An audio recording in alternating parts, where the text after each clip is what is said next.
apa perbedaan Salafi dengan Muhammadiyah? Wahai Ustaz, woi kok panjang ya mah. Aduh, ceramah kawan awak 10 perbedaan Salafi dengan Wahabi, dengan Salafi dengan Muhammadiyah.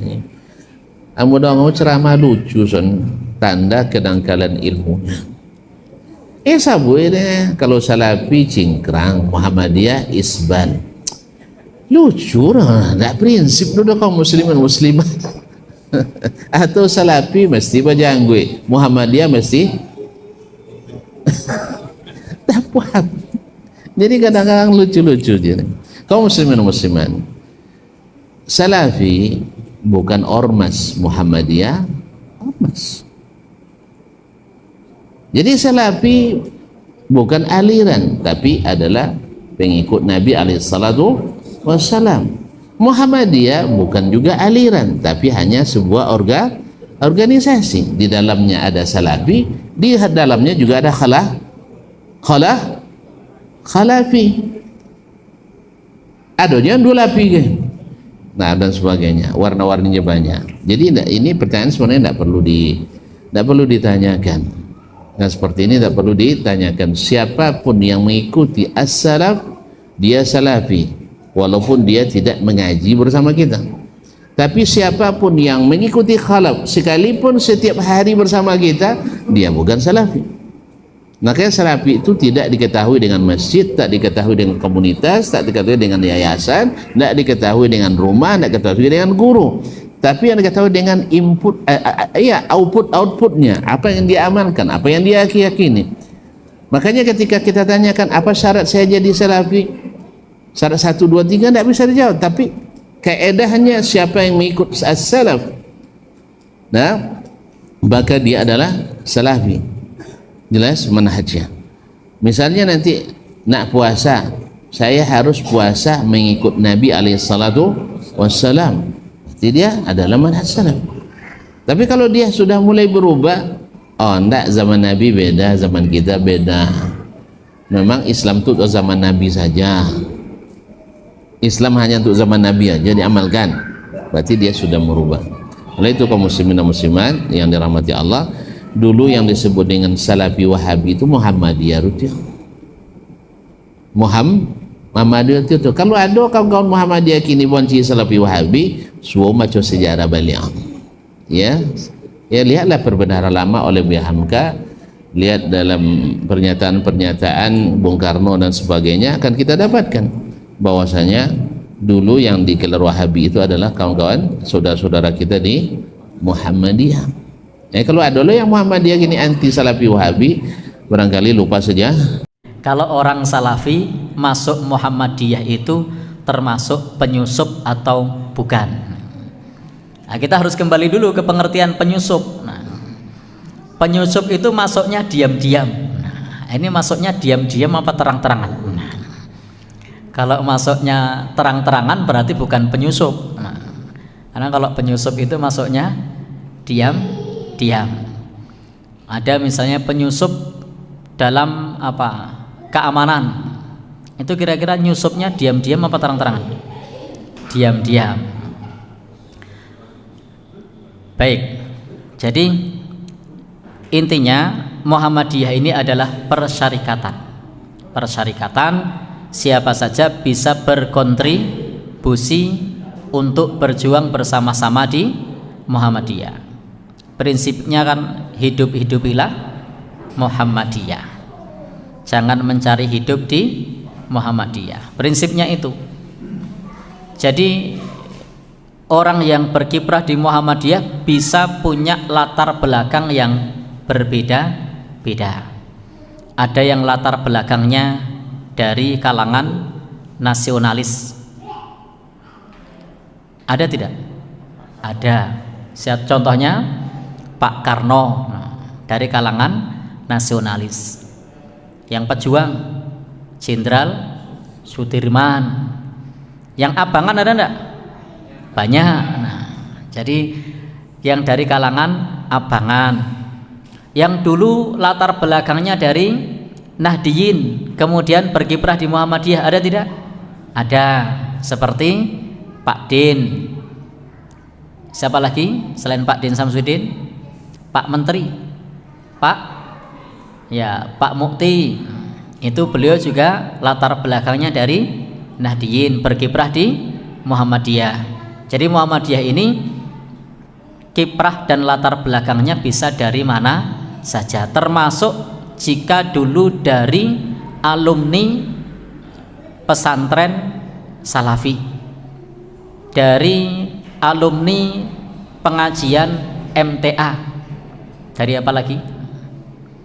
Bahkan dari ex ormas yang sudah dibubarkan, aktif di Muhammadiyah, mungkin enggak? Mungkin.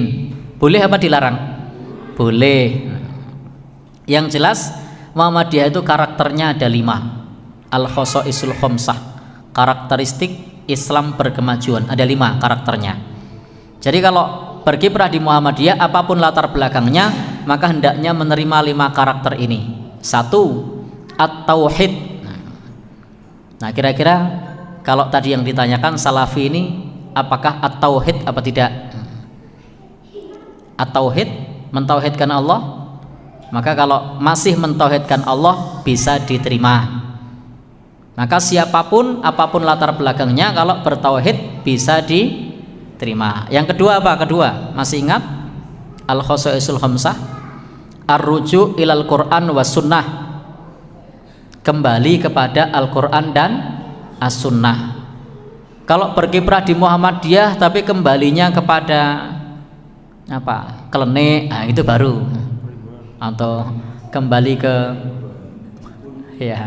perdukunan, nah ini baru bermasalah. Tapi kalau at-tauhid yang pertama, yang kedua ar-ruju' ilal Qur'ani was sunnah, kembali kepada Quran dan As-Sunnah.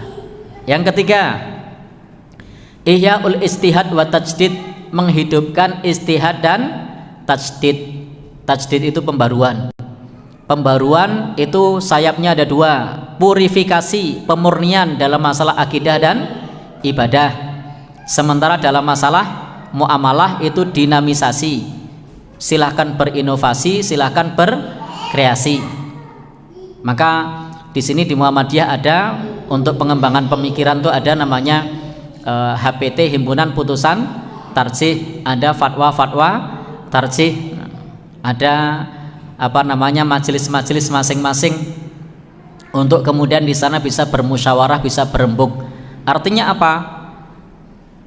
Pertama bertauhid, kedua kembali kepada Quran dan As-Sunnah, yang ketiga menjunjung tinggi tajdid. Artinya apa? Pemurnian dan juga pembaruan. Pemurnian dalam akidah ibadah, pembaruan dalam masalah dinamisasi, dalam masalah muamalah. Yang keempat, tanmiyatul wasatiyah, bersikap pertengahan.